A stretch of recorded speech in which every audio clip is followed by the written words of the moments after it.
All right, so I'm back on with running coach Erica Weitz. Erica, thank you so much for joining me again today. Yes, Letty, thanks so much for having me again. I always love chatting with you. Yes, and we love hearing from you. And I think you can be of great assistance right now because we are going to be talking about how to use summer training to have fall racing success. And I know you can help me with this because you live in Florida as well. So you can empathize with us runners living south and having that incredible heat right now. Oh my goodness. Yeah, it's crazy hot. And the last week got even hotter. And it's not just the temperature, like the humidity also, that makes it really, really challenging. And I keep like encouraging my athletes. I'm like, just keep at it. You're going to be faster in the fall. And that's our big hope, right? I mean, Yeah. Florida is also, at least where we live, it's pretty flat. So I'm hoping that this makes it easier, because they say the heat is the poor man's hill training. Have you ever heard of that? Ooh, yeah. Yeah. It does give you a lot of like really good benefits. Yes, Even if yes, we don't yes. have hills, we got the heat, so we're going to be stronger. And I mean, personally, I feel like my fall races are always better than my spring races. And I mean, this has got to be the heat, That's right? Because we right. train in these crazy conditions and then end up going to cooler places. Like, say, for example, you have a good day at the Chicago Marathon and the Hmm. weather is in the 40s. You end up doing so much better than you expect. Oh yeah, for sure. Yeah, Chicago is always like one of the toughest races to train for because the meat of your training is during the hottest times. But if you can just get through it and adjust your pace if you need to, you'll really surprise yourself at Chicago and do well. Yes, yes. Well, and I guess with that, I actually took notes and I have some questions for you. So I want to start by asking you to explain the relationship between summer training and optimal fall race performance. Could you do that for us? Yeah, definitely. So summer training is kind of like the base for your fall races because there's not as many races in the summer. There are some, and like if I have an athlete who I'm coaching who's running like the Peachtree Road Race, for example, or like the Beach to Beacon race, 15K or 10K, then we'll adjust the training for that, and then maybe they will be doing like a little bit more intensity in the summer. But usually that forms like a really good base for the fall. And if you were a runner when you were younger, you'll remember like in cross country, when training for cross country, a lot of like high schoolers or college athletes will usually take like a short break, maybe like a week or two off after the spring season. And then you use that summer as like base, we call it base training. It doesn't mean only easy runs, but they might start the beginning with like easy runs, and adults who are training for like fall marathon and maybe they don't have any really big races in the summer might model something pretty similar, where you're just kind of building your base and then gradually introduce tempos, broken tempos, keeping up with the strides for quick speed, but not really like maybe as intensive workouts as you would do getting closer to your race, depending on what you're training for. So yeah, the summer training leads to like a lot of physiological adaptations too. So it really helps your body like internally and mentally too, because if you can get through the tough, hard heat and humid training, that you're gonna if you're hitting times, those times are going to be even faster when it gets cooler and less humid. But these physiological adaptations actually, so training in the heat and humidity increases your plasma volume, so allows you to have better cardiovascular efficiency. So you'll be able to run faster and for longer. Also improves like your mitochondrial density, so enhances like your muscular endurance, so your muscles can keep going for a longer period of time. And then yeah, it also helps you sweat more efficiently. And I think I'm pretty good at that because like I don't always run during the best times of the day. I always try to make sure that I'm doing like my speed workouts, and I always recommend for my athletes to and long runs always early in the morning, because that's always better. And they say like don't run between that 11 a.m. and 4 p.m. period because that's the hottest. But I always recommend like don't try not if you're gonna run in the morning, try not to get out any later than 6:30 in the morning because otherwise you're just gonna be in for a really tough time. And so yeah, so it helps you. So I sometimes do run like easy short runs, in that period of time, like maybe 8, 9 a.m. When I probably shouldn't, but I do think that it helps with like efficient sweating. But you got to be careful because when it gets more humid, like the sweat doesn't evaporate from your body, so actually like can spike your heart rate, and it kind of interrupts your body's cooling system. So you got to make sure that you're really careful with that humid temperature, and just like preparing is going to help you. There's a lot of different ways you can prepare. You want to keep your core temperature as low as possible, to eliminate like fatigue or overheating or heat exhaustion, heat stroke. You don't want to get those because if that happens, then you're more susceptible to having it happen again. So yeah, but the changes that come from heat training and humidity training are really good because over time they'll enhance your performance, efficiency, and endurance. And like I said, when you're running in the fall races, you're gonna fly, and your body's just gonna think, "Wow, this is so much easier," and it's just gonna come more naturally. Wow, everything you said is so true. I mean, I can so relate to it with the whole if you leave your house after 7 o'clock, even if it's for an easy run, the easy runs feel more difficult than the speed workouts. It's really crazy nowadays. I know it's wild, especially because you know that like maybe you can get away with running an easy run a little later if you're able to sleep in. Um, and then you're like, oh, this is really hard. If I would have just got up earlier, it would have been easier. Yeah, and then you got to set your schedule early, go to sleep early. Yeah. It's a lot of It, prep. it is. It's hard. It's a tough life. So let's move on a little bit to the training periodization model. And you kind of already touched on it a little bit with base training, but how do you strategically design the summer block to ensure that you have an optimal setup for the primary fall goal? Yeah, that's a good question. And it also depends. It all depends on like the person, what their background is, what they're training for, and then also like if they're beginner, intermediate, advanced, maybe they're advanced but they took some time off, and then you're treating them like a newer runner again. But I would say like if someone's a beginner, or or maybe they don't have any really big races until the fall, then you kind of treat the summer as more of like a base phase. So you're getting all those easy runs in, you're getting your strides in, getting some like tempo, some hill work, but maybe you're not getting into like that race specific speed yet, depending on what your race is. Because marathon training is extremely intense, for anyone, especially if you're trying to hit like big goals. So if you were going to be doing marathon type workouts in the summer, like you would only do that if your race was coming up pretty soon. Sometimes I train people for like July or August races. They have those tunnel races. Then they might have that intense training earlier. But if your race isn't until like September, October, November, December, then usually you're going to treat that like a prep phase, you would call it. And so like base phase for like newer, or like beginner runners. But if you're, let's just say you have like a race in August or July, then you might, and you're pretty advanced, or you're pretty advanced, you might treat this time period like in the summer is more of like a specific prep phase where you're like really focusing on your mileage, and focusing on hitting those paces for your race. So yeah, so strength and mobility is so important too. And like if you're treating the summer as a base phase, then you can focus more on your strength and more on like maybe lifting a little bit heavier. Maybe instead of 2 times a week, you're lifting 3 times a week, and really building that strength if your intensity is not as high when you're running. But I know that like when you're in marathon training, usually your strength training is like more maintenance work, and you're probably lifting a little bit lighter than you normally could because your body's just tired from all the miles. So it's important to have that base phase where you're maybe just scale down the intensity a little bit, but you're still doing some workouts here and there, and you still want to keep up that a little bit of intensity.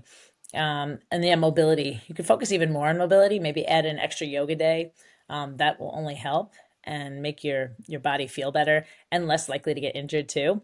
And then like strides or light threshold work, to help maintain that sharpness. And yeah, your goal is just pretty much to make yourself bulletproof, and build a durable, efficient engine, we call it, before like you layer in that race specific speed. Love it. Thank you so much for explaining that. It makes a lot of sense. And it sounds like you're helping your clients to make this very doable and, not some crazy approach.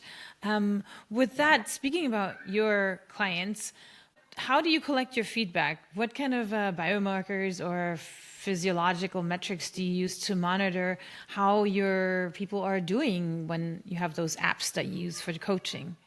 Yeah, good question. So yeah, I'll be able to see like not only their pace, but like what their heart rate is for each mile, and I'll be able to see like like basically if they took breaks or anything like that, what time they started, all the data, their cadence, elevation, things like that. So I'll take all that into account when looking at their runs and their workouts. And also like the heart rate variability, which is like that difference in time between each heart rate or heartbeat. And so that is basically like it controls like or it tells you like how your body's like rested, recovered. If you have a high like HRV, heart rate variability, it tells you that like you're rested, you're recovered, you're ready for the workout. If your heart rate variability is lower, that tells you might be stressed, tired, or like maybe you're still recovering. So if that's the case, then maybe I'll adjust their like maybe their workout day, put it off a day, because it's better to get the most out of your workouts. So that's why it's important to make sure like I check out their runs and make sure that at least the day before their hard workout that they're taking it easier too, and ready to conquer the workout. Because yeah, if you're running on like no sleep, it's not optimal. And then like usually it affects you 2 days later. I know sometimes I don't sleep enough, and I'm like, man, if I would have slept more, I would have ran faster. So it's good to look at these things before they happen, so you can make sure you make the most and have successful workouts. So yeah, I want to make sure our battery is full as possible, and that includes good nutrition too. And one thing I forgot to mention before about like the base training is that you will find speed in your base training. Like, let's say if somebody's training for a marathon in the fall, they might do like some 5K type speed workouts during that base period to build up their speed. So then that way, when you get to the marathon training, like that pace feels more doable, and like your tempo pace won't feel quite as fast because you have that speed background. So it is actually good to build speed as you're building endurance. Perfect. Thanks for going back and explaining that. That makes a lot of sense. Mhm. I want to move on and talk about the heat advantage. So basically, acclimation and adaptability. So obviously, the whole purpose, not the whole purpose, but the advantage of training in the heat and then running a cooler race is that we somehow become more efficient at translating our being used to the heat into energy conservation at race effort. Can you maybe explain that a little bit? Yeah, definitely. So, like when you're training in the heat, actually improves your thermoregulation. So that means you start sweating earlier, and it makes you more efficient, really. So then that like basically starts your body's cooling system. So you cool down a little bit faster. Um, and also training in the heat reduces your cardiovascular strain. So it gets your body conditioned and ready so that your heart rate's lower when you're going at those like threshold type efforts. So that's really helpful. Also like helps to lower your core temperature at effort, so you'll be less tired, which is really good. And it also enhances your lactate threshold and endurance. So, so many benefits, and all of them will help you for like becoming a fast and strong runner. So when you get to these cooler fall races, you'll have like a lower perceived effort at your race pace, so it won't feel as challenging. It's really interesting because I sometimes look at my own heart rate during races, and I'm like, wow, I'm like in the 130s. It's crazy. But because in the race, your body's like more relaxed, and you're able to maintain that pace throughout. But then in practice, I feel like it doesn't always happen like that. But like today, I actually did a mile time trial, and I was like a little bit slower than I wanted, but then I had to remember like the heat and humidity. So I actually did pretty decent.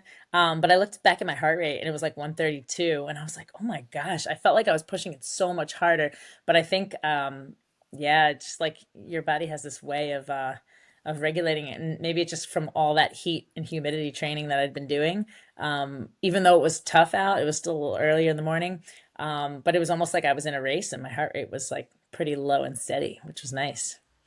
I mean, 130s, applaud to you. That's really, really good. And I I guess, know. it's not just exposure to being outside and going for walks, right? Because obviously that already helps. But do you have any specific types of runs or hydration protocols or anything else sauna use? I know that I've talked to CJ Yeah. Albertson before and he was living somewhere and turned on the heater and put his treadmill Oh. he put a brick under it or something like that. So he was Hmm. doing that. Do you have any tips for somebody who wants to acclimate and speed that up a little bit? Yeah, definitely. I would always say, like, before these really hot runs, to have electrolytes before you run, maybe like 30 to 60 minutes before. I notice that really helps me when I do that. Because usually they say like you only need electrolytes if you're running over an hour. But with this kind of weather in the summer, whether you're in Florida or not, Florida especially, I would say definitely pre-hydrate with electrolytes. And there's also, and also try to have electrolytes after too. And even when you eat your food throughout the day, like don't be afraid to salt it. Salt is actually really, really good for you. You'll feel energized after. It'll help prevent headaches. I've had athletes, like young athletes who complain about headaches. I give them electrolyte packet and their headache goes away almost instantly. So salt is a very, very good thing that you want to have. And sodium. Make sure you take those electrolytes. If you're a heavy sweater, then you need more electrolytes. I'm not considered a heavy sweater compared to a lot of people, but I still make sure I have like a minimum of 2 electrolyte packets a day. But then I'll also salt my food throughout, and make sure that I have a good amount of sodium in my body. I love this like purest electrolyte. I was showing this. It's so delicious. It's like sea salt and dried fruit, and it tastes like heaven. But yeah, there's so many things you can do. You can even just put salt in water. Not as tasty, but or you can do pickle juice. There's so many ways to hydrate, and maybe you don't like the taste. I'm not sure if I like the taste of pickle juice, but like I drank it in the middle of the long run, and it helped a ton. It's had a lot of salt in it. They say like 300 to 500 milligrams per hour, but if you're in Florida and you're an intense runner, I would say like more like 770 to 1,000 milligrams. Oh, yeah, 770 to 1,000 per hour of running, sweating, if you can. But then you also want to make sure that you're not drinking too much water and not enough electrolytes. Because I actually did that when I was in college, and it was one of it was like the only meet I ran like JV, and it was like my freshman year, and I was supposed to win the race, and I was actually in first place. And then all of a sudden, I saw people pass me that like normally beat, and I just blacked out in the middle of the race. But I finished the race, and I don't remember the last 2 miles. I only remember like the first like 1,200 meters, and I don't remember the last part of the race. I remember glancing at a time at the finish and thinking, no. And then I couldn't breathe after. I was hyperventilating, and I was like, I couldn't catch my breath. I had to have an oxygen mask put on my face, and I literally never breathed through an oxygen mask before, and it was really scary. And the only thing I could boil it down to was the night before. They said it was like going to be a hot race. It was at 5 p.m. It was in September, and they were like, drink a lot of water because they didn't really talk much about electrolytes in 2006, and they were like, have a lot of water. So I had like 9 glasses of water, and then the next day, I think I had hyponatremia. So I just had not enough electrolytes to balance it out. So I want to make sure you have electrolytes with water, but you don't also want to have too many electrolytes, not enough water. So like those packets, sometimes they call for like 16 to 24 ounces of water, but I will mix it in like 40 ounces. And usually they taste just as strong, or even sometimes they'll put like half a packet in 40 ounces. It still tastes good, just not as strong, which I like. But yeah, make sure you have that balance between electrolytes and water. And then also like use different cooling methods. If your head and your core are cool, then your body's gonna be cool. And then you can also like take a hat and put it in water and put it in the freezer. And then when you wake up in the morning, you put a frozen hat on your head and run with it. I've never done that before, but I really should try it. And I always tell people to like do it because I hear that it's a good idea. And you can use like cold towels. You can also like jump in a pool, or you can even jump in the ocean. I did that in New Jersey. It was crazy hot. I jumped in the ocean and then did my run after, and I felt so much better. Um, yeah. And in college, we used to jump in the pool like mid-run sometimes. Oh man, no, oh, my coach might hear this and find out that we used to do that, but we'd still finish our runs. But it would feel so much better. And also we put water on our forearms if we didn't have a pool, because if your forearms are cool, then your body's going to be cool too. Um, and then you were talking about saunas. So I never was a big sauna person because I always thought like being outside in Florida is like a sauna. And it's pretty similar. But one of my friends really likes the sauna, so I try to go with her every so often. And it's rough. You really got to get used to it. But there's so many amazing health benefits from being in a sauna. And I've taken like a hot mat Pilates class. I think that was like the hardest class I've ever taken in my life. And I also took like or I heard about this cycling class in a sauna. It's called like Hot Works. I thought that was crazy. But yeah, there's so many benefits of it. And it can actually, if you do saunas year round, especially living in Florida, it could help you for when the summer comes around and you're more acclimated. I know a lot of those Olympic trials athletes in 2024, they used saunas for their training because they knew it was going to be hot in Florida, even in February. And it was a pretty hot day that day. So yeah, it's a good tactic for sure. And it's very big out like in other countries. It's so many health benefits. And helps with longevity too. That's what I hear. Yeah, that's what I hear too. Longevity, that and hot tubs, I think are great preparers. And yeah, but I mean, going back to your story, which kind of ties in with my next topic that I wanted to talk about, how getting acclimated not only helps you physiologically, but it also helps you mentally, right? Because Hmm. look at you falling down, passing out from hyponatremia, and then getting up and finishing the race without even knowing it. Resilience, right? So, what do you think? How do you develop resilience by being so adapted to running in this heat? How does this make you stronger in the mind? Because we always kind of not talk about the mind when it's such a huge influence on how we perform during our races.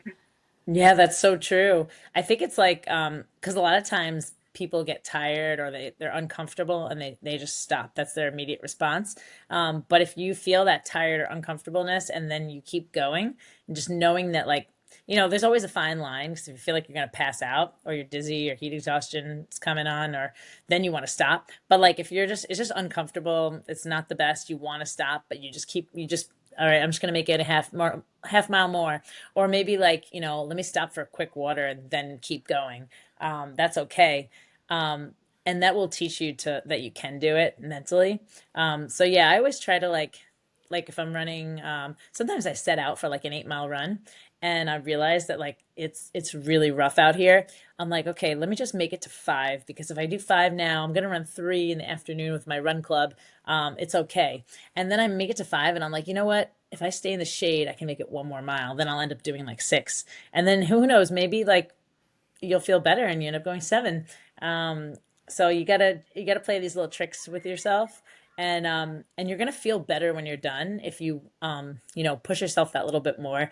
A lot of people like when they're getting into running, they run walk, and I say like just if you think you want to stop and walk, run for 15 more seconds, and then that like teaches your mind and your body that you actually can do it because your body can do a lot more than your mind thinks you can do. So it's always important to remember that. And that's how crazy fast runners are so fast because they don't really listen to their mind sometimes and they just keep going. But yeah, you just have to like remember how strong you are and that the body's powerful and the more you get yourself used to doing it, the better you're going to be at it. So that's how you become a strong runner. Yes, and then just the idea of that you have been training and reminding yourself all the painful runs that you have done during the summer that you pushed through, True. right? Because I mean, Hmm. even here, I've been sharing my workouts with you a little bit, and they are Yeah. tougher for me because I haven't been doing any workouts. But say, for example, I have an up-down mile. I guess that's what the runner program calls it, where I have to run a Hmm. 750 pace, followed by a 710, and another Ooh, 750, and another 710. And if, like you said, it's you really wake good. up too late, I take a break after the second mile. So after that 710, I take a little quick 30 minutes, no, Oh not 30 yeah. minutes, 30 seconds walking break. And then you start doing it again, but you still, you kind of tell yourself it's okay because you're doing it in the heat and it feels like such an accomplishment just to hit those paces. Yeah. And then reminding yourself during your race that you have done something that is even harder. How does that play Yeah. into the fall race? Yeah, that's a good call. Yeah, just like training yourself to be stronger. And like knowing that give yourself a little bit of grace in the workouts, like if it is that hot and like you need it's better to stop for an extra water if you need it or extra electrolytes. That's always better. You got to put like your health first. But then you also don't want to get used to stopping too much. Because you know that in a race there is no option to stop. Like you're not gonna do that. So you do want to try to like treat your body in practice like in workouts like you would in a race. So try your best not to stop. But if you have to, like for a short bit, or like if you have to break up the workout, like sometimes if I'm coaching a high schooler and we're doing a workout in like 10 a.m. It's crazy hot out. Then I'll probably break it up for them. Or even like the other day I had to bring one of them in on the treadmill because I was like, this is just too much out here. It's extra hot now, extra humid. So yeah, it's okay to bring it in on the treadmill if you need to. I'm not a fan of like treadmill myself. However, I'm not against it, and I think it's actually really good. It's an even surface, as long as you put it on 1% incline. As long as you don't do it like every single day, if you can avoid it.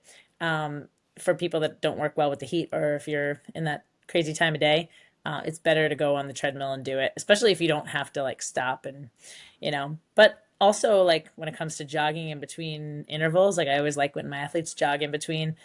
Excuse me, the jog makes you stronger, the run makes you faster. But if it's like crazy hot out, and sometimes it's better to walk in between instead of jog, because that way they can fully get their heart rate down. And if, for athletes who are older, their heart rate should be lower also. So you want to make sure that they're especially like paying attention to their heart rate and walking if needed, only in between intervals. And then usually, like, I'll make the intervals, or even if it's like a tempo run, I'll break it up a little bit, just to give you that extra rest and recovery in between in the heat.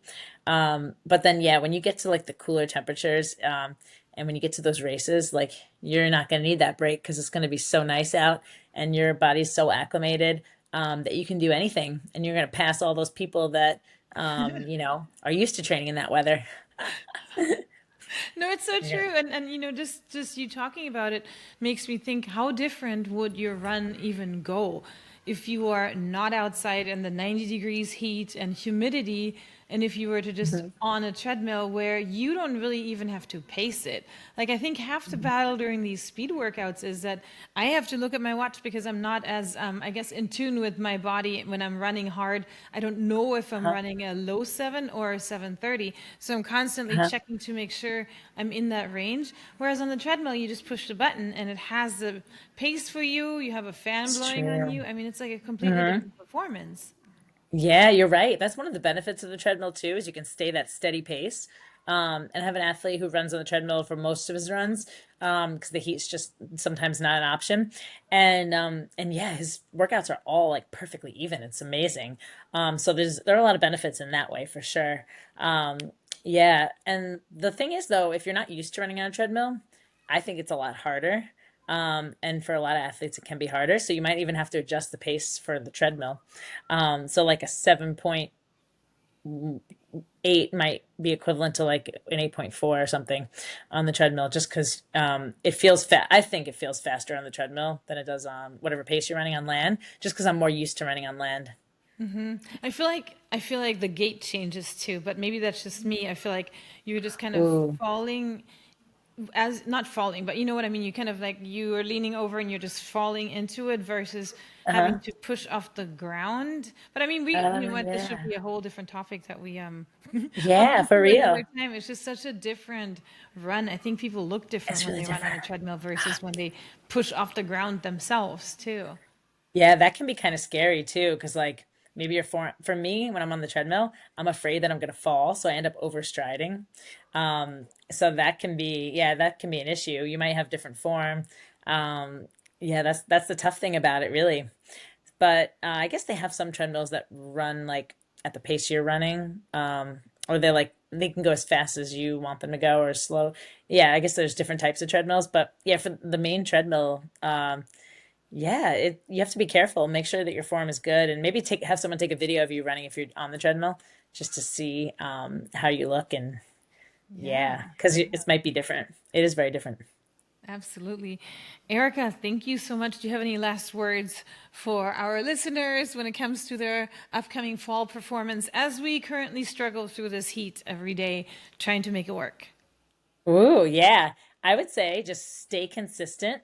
That's the most important thing you can do. If some days your runs are a little bit shorter than you planned, don't worry about it as long as you don't make like a habit of it, like every day, you know? And then, yeah, maybe, I mean, as a coach, sometimes I like to give my athletes a range, like this to, 6 to 8 miles, example.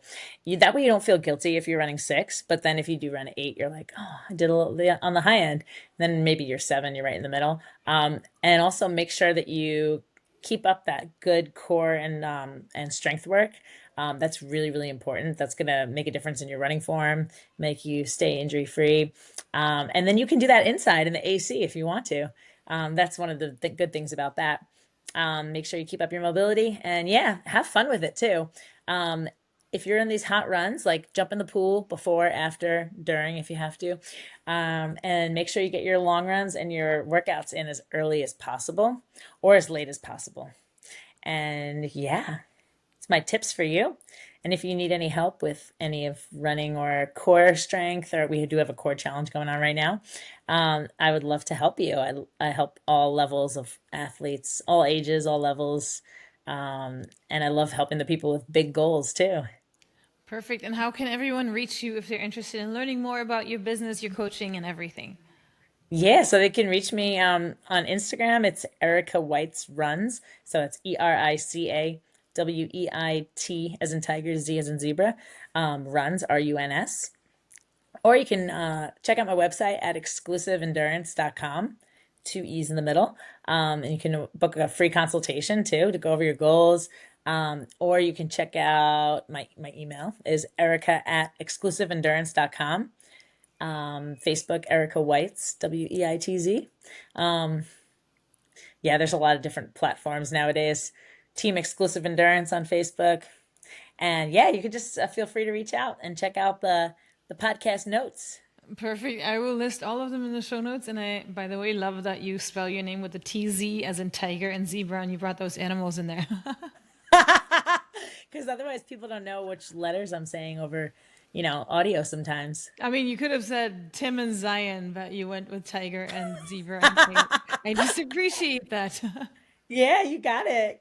Because Well, we're thank you, strong like Erica. tigers and zebras. Well, thank you, Erica, so much. Thanks, Letty. Appreciate you.